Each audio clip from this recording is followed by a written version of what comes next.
Nicolaus Copernicus said, "Moreover, since the sun remains stationary, whatever appears as the motion of the sun is really due rather to the motion of the earth, meaning the sun has always been at the center of the universe, and it has also always been stationary, and that means the sun does not really move. Under all circumstances and situations, it remains in the same place no matter what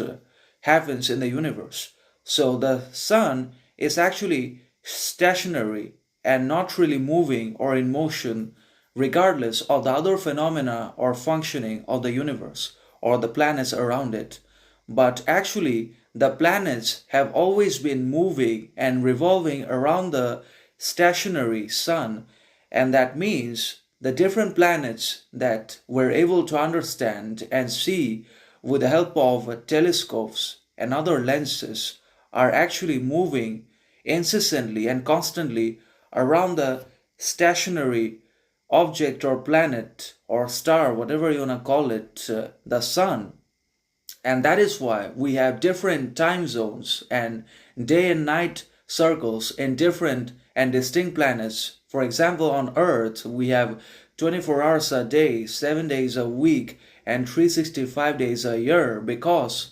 of the Earth's consistent movement around the sun, which is actually in the same place and never moves,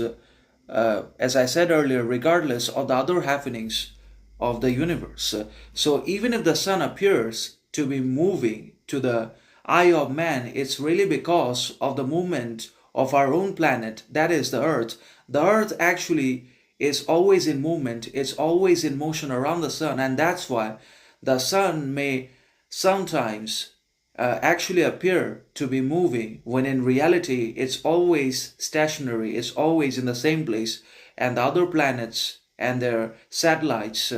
are moving around the sun. So the movement of the sun is actually due to the movement of the earth itself, and we must not misunderstand it. We must acquire knowledge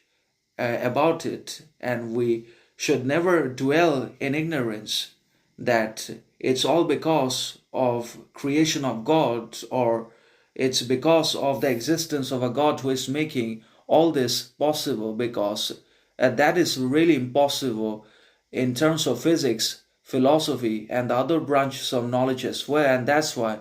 it's not philosophically or sound to make these arguments that there is no such thing as sun